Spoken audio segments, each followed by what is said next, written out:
Otso handlers, struggle is real, last stretch will be ugly. There's one lesson senatorial candidate Mar Roxas learned the hard way from his losing presidential run in 2016. According to his campaign manager, he should never have worn yellow. Now our color is blue, said Caloocan Rep. Edgar Erice, who is running the former Interior Secretary's campaign under the opposition Otso Diretso ticket. Yellow, after all, is the signature color of the Liberal Party, LP, and President Benigno Aquino III today. Yellow, or colloquially, dilawan, is the catch-all epithet thrown by die-hard supporters of President Duterte at his detractors, liberal or otherwise.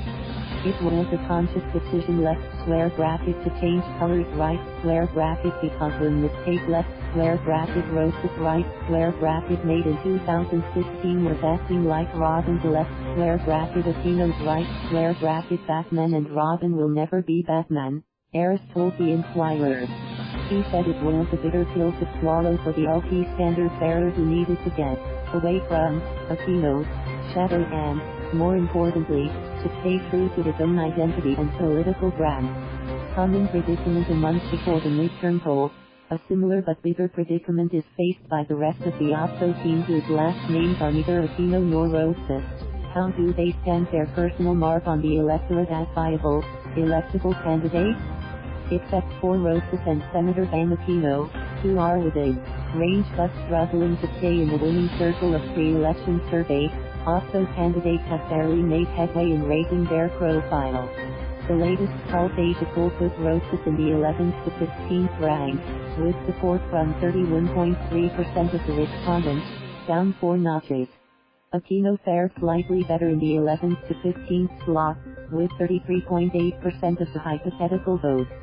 But the rest former law dean Chel Diokno, peace advocate Samira Gutoc, election lawyer Romulo Macalintal, former Quezon Rep, Erin Tañada, Magdalo Rep, Alejano and former Solicitor General Florin Hilbay are barely afloat, ranking between the 23rd and 44th slots in the 12-seat Senate race.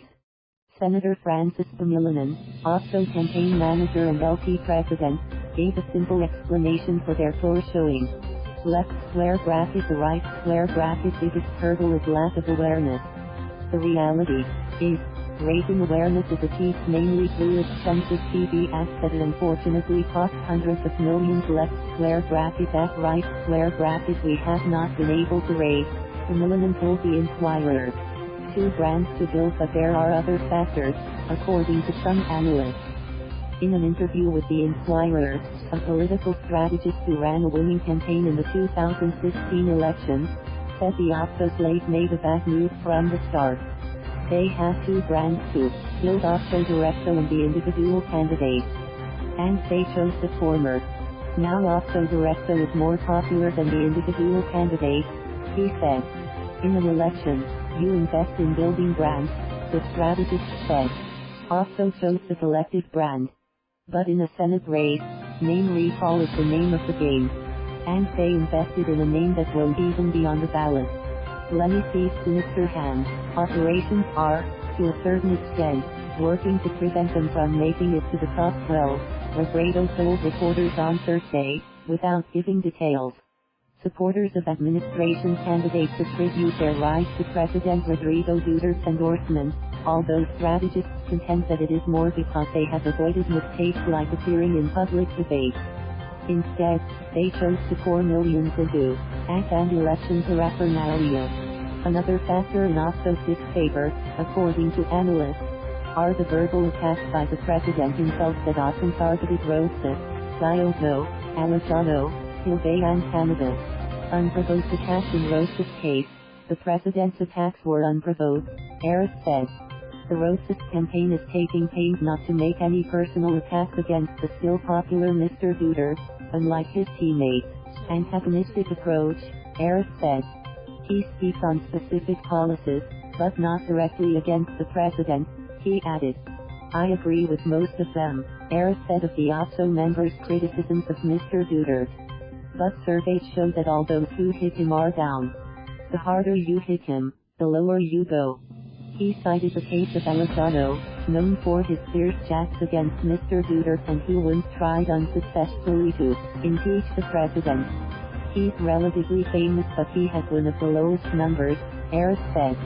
The former Marine captain placed 26th to 36th in the cult data poll, second to the last among Otso contenders.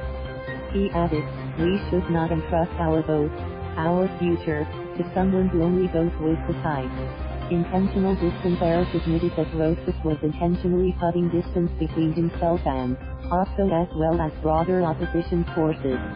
This is because whenever other Otso candidates speak out left square bracket against the president right square bracket, Mar bears the brunt of this, he said.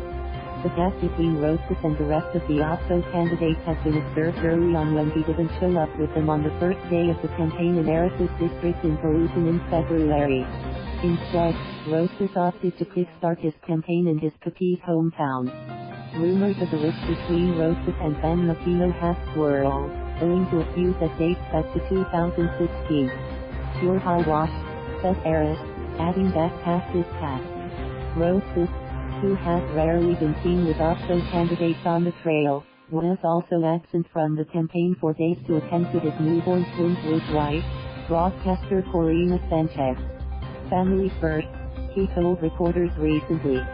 "By the head, what we do not have in terms of billions of money and machinery we will have to make up for by drawing support from and inspiring tens of thousands of volunteers and concerned citizens nationwide who believe that we need an independent Senate composed of men and women with integrity and honesty," he said.